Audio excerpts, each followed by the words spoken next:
Hello everyone, कैसे हैं आप सब। आज हम बात करने वाले हैं 30 रुपए के ऐसे पेनी स्टॉक के बारे में जिसके बारे में आप लगातार ट्विटर पे, इंस्टाग्राम पे हमसे क्वेरी कर रहे थे। तो चलिए, कंपनी से दोस्ती करेंगे तभी तो पता चलेगा कि ये पेनी पेन देगा या आपको देगा मल्टी बैगर रिटर्न। तो मैं मुकुल अग्रवाल आपका आप ही के यूट्यूब चैनल में स्वागत करता हूं। जो भी नए लोग चैनल को सब्सक्राइब कर लीजिए, बेल आइकॉन हिट कर लीजिए, जिससे रात के 8:30 बजे जो हम लाइव आते हैं और आपके साथ कुछ ट्रेड देते हैं उससे आप पैसे कमा सकें।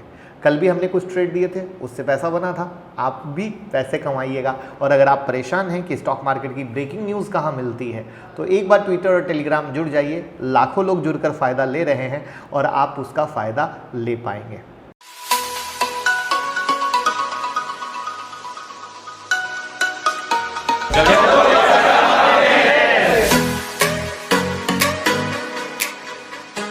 आज हम जिस कंपनी की बात कर रहे हैं ये पहले वाइब्रांट डिजिटल के नाम से जाना जाता था। अब डिजिटल वर्ड लगते ही समझ गए होंगे आप कि डिजिटल मार्केटिंग की कंपनी है।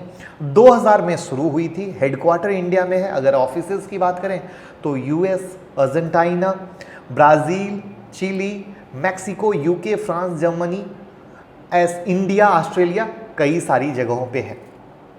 साथ में अगर फॉर्चून इंडिया 500 लिस्ट की बात करें 2020 के अनुसार तो 400 रैंक पर ये आते हैं। अब यहाँ पे प्यारी सी चीज़ ये है कि इनकी जो है ना डिजिटल मीडिया की 12 सब्सिडरीज हैं और उन सबको एक ग्रुप के अंदर लाकर 1 यूएस एंटिटी बनाने का प्लान है। ऐसे तो ये 16 सब्सिडीज का ग्रुप है, बट उसमें से 12 को एक के अंदर लाया जाएगा जिससे कि एक तरीके से कैपिटल भी रेज किया जा सके और एक प्रॉपर से जो इंडियन लिस्टेड कंपनी है ये उसके अंदर काम हो सके। अब अगर इनके रेवेन्यू मॉडल को आप समझेंगे तो 82.6% का रेवेन्यू डिजिटल मार्केटिंग सेगमेंट से आता है और 17.4% सॉफ्टवेयर डेवलपमेंट से। तो जैसा कि डिजिटल मार्केटिंग की कंपनी है तो ऑफकोर्स वहीं से आएगा और अभी डिजिटल मार्केटिंग का ज़माना है, इसलिए ये स्टॉक रोज़ अपर सर्किट में चल रहा है। कुछ बिग डील इनके हाथ में आ गई है, ये भी एक रीज़न है, चल रहा है। साथ में जैसा कि मैंने कहा कि 12 जो सब्सिडरीज थी उनको एक साथ मिलाने का प्लान है, वो भी एक रीज़न है। और इनके क्लाइंट लिस्ट में माइक्रोसॉफ्ट जैसा बिग नेम है। उसके अलावा स्क्रिप्ट आपको स्क्रीन पे एक लंबी लिस्ट दिख रही है, वो भी आप देख लीजिएगा। अब हम बात करते हैं इनके फाइनेंशियल की, तो आप देखोगे नेट इनकम ऑलमोस्ट इक्वल है, चाहे आप 2018, 19, 20, 2021 देखो, मामूली सा फर्क है बट इंक्रीजिंग मोड में, बट ऑलमोस्ट इक्वल है। यानी अपने पोजीशन को बैलेंस वे में लेके चल रहे हैं।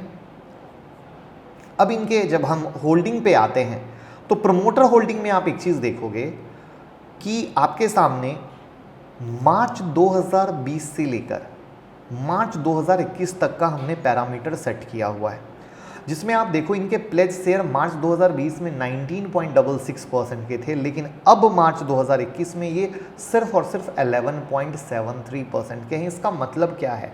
इसका मतलब ये है कि प्रमोटर ने जिस भी कारण से शेयर प्लेस किए थे अब उसको छुड़ाया है और प्रमोटर बहुत बार कंपनी के ग्रोथ के लिए प्लेस करते हैं, कर्ज लेके काम को बढ़ाने के लिए प्लेस करते हैं। वहाँ पर वापस से प्लेज किए शेयर को छुड़ाना एक पॉजिटिव साइन माना जाता है, तब क्योंकि प्रमोटर को मज़ा है, अच्छा लग रहा है, उसको काम पे इंटरेस्ट है, उसको फोकस है, तभी तो वो छुड़ा रहा है, वरना वो क्यों छुड़ाएगा। तो ये एक पॉजिटिव फैक्टर यहाँ पर देखने को मिली। लेकिन अगर म्यूचुअल फंड वगैरह की बात करेंगे तो यहाँ पे कुछ वैसी पोजीशन है नहीं, रिटेल वालों का ज़्यादा इंटरेस्ट है, रिटेल वाले मोटा माल लेकर बैठे हैं। लेटेस्ट अपडेट ये है क्या, कंपनी ने India based digital marketing service company को एक्वायर किया है विद 1100 एम्प्लॉयज़ और क्लाइंट भी premium, Netflix, Disney, Bitly, Hulu, the New York times जैसे क्लाइंट। अब इसकी डिटेल की कौन सी कंपनी है ये अभी कॉन्फिडेंशियल है, ये ओपन नहीं किया गया है due to as per clause, जो एग्रीमेंट का क्लॉज था। यहाँ पर दो चीज़ें, एक डेट फ्री कंपनी है, लेकिन दूसरा फ्री कैश फ्लो -183 करोड़ है, ये सही नहीं है। अब वहीं पर एक और एक्सचेंज का नोटिफिकेशन है जिसमें कहा गया है कि जो इनके बोर्ड ऑफ डायरेक्टर्स हैं वो मिलने वाले हैं 13 जुलाई को और डिस्कस करने वाले हैं डेवलपमेंट के रिगार्डिंग, जिसमें इस डील के बारे में बात होगी, एडिशनल कैपिटल रिक्वायरमेंट के बारे में बात होगी, एक्विजिशन के बारे में बात होगी, जो मैंने बताया ना कि 12 को एक जगह इकट्ठा कर रहे हैं, फिर ये लेटेस्ट। तो ये वो सारी चीज़ें हैं जो पॉजिटिव मैनर में इस स्टॉक के लिए काम कर रही हैं। क्या आपने गेस किया स्टॉक का नाम क्या था? जल्दी से कमेंट बॉक्स में तो बताइए। आप ही की डिमांड की स्टॉक हमने बनाई और आप नाम भी गेस नहीं कर रहे हैं। चलिए मैं बता देता हूँ, ब्राइटकॉम ग्रुप। और सडनली ये स्टॉक अपर सर्किट मोड में आ चुका है लगातार। अब आप कहोगे मेरा क्या व्यू है? तो जैसे क्या होता है कि एक तो पेनी स्टॉक है, इसमें कहीं से कोई शक नहीं है। जब पेनी स्टॉक में हम इन्वेस्ट करते हैं तो सिंपल सी कहानी है, यही सोच के करते हैं कि भैया पैसा डूब जाए तो तकलीफ ना हो। और इन्वेस्टमेंट इसीलिए हमेशा बहुत छोटी सी, बहुत मामूली सी करते हैं। ये शब्द पे मैं इसलिए जोर दे रहा हूँ क्योंकि पेनी स्टॉक का नाम आते ही बहुत सारे लोग दौड़ लगा के बहुत मोटा इन्वेस्टमेंट कर देते हैं और फिर अंत में उनका पोर्टफोलियो फंस जाता है। और ये मैं अपने एक्सपीरियंस से बोल रहा हूँ क्योंकि आपको लोगों को पता है कि मैं लोगों के पोर्टफोलियो रिव्यू करता हूँ, अच्छे स्टॉक बताता हूँ, बुरे स्टॉक को पोर्टफोलियो से निकलवाता हूँ। तो वहाँ पर मैक्सिमम लोगों का जो पोर्टफोलियो बर्बाद करने वाला स्टॉक है वो सिर्फ पेनी स्टॉक होता है। तो इसीलिए यहाँ पर मैं कहूँगा कि जो विज़न आज के डेट में चल रहा है वो बिल्कुल सही है।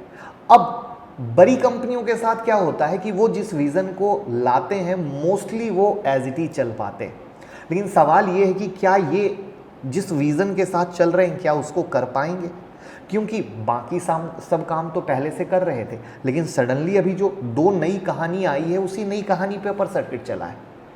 तो वो वाले मामले को देखते हुए थोड़ा सा मिक्स और डाइसी मामला लग रहा है मुझे। और उस डाइसी मामले में मुझे लगता है कि अगर मार्केट में थोड़ी गिरावट दिखे किसी भी कारण से, क्योंकि आपको पता है पंप और डंप में मार्केट एक बार पंप होता है और फिर डंप होता है, और फिर अगर रियल में दम होना तब वो वहाँ से चलता है। तो वेट करना मेरी नज़र में, मतलब मेरे लिए, सॉरी मैं, क्योंकि कुछ लोग अगर ये बाद में 30 रुपये से 100 रुपये हो जाएगा तो कहेंगे अग्रवाल जी के कारण नहीं लिए। प्रभु आप अपनी मर्जी से अपने लिए ले सकते हैं। मेरा क्या नज़रिया है ये मैं शेयर कर रहा हूँ क्योंकि मेरी जो प्रॉस्पेक्ट है वो आप तक पहुँचनी चाहिए। तो मेरे लिए थोड़ा सा और देखने वाली चीज़ें होंगी, मीटिंग क्या निकल के आती है वो देखने वाली होगी, तब हम करेंगे। क्योंकि मेरा मानना है जब तक खूब अच्छे से सेटिस्फाइड ना हो जाओ कहीं भी इन्वेस्ट ना करो। और मैं हमेशा चाहे बिजनेस हो या स्टॉक मार्केट बिल्कुल यही तरीका अपनाता हूँ। क्या आप ये तरीका अपनाते हैं? ज़रूर बताइएगा। और क्या आप ये पेनी स्टॉक लेके बैठे हैं या कोई ऐसा पेनी स्टॉक जिसके बारे में आप ऐसी ही प्यारी डिटेल एनालिसिस करवाना चाहते हो तो कमेंट बॉक्स में ज़रूर बताइएगा। Thank you so much.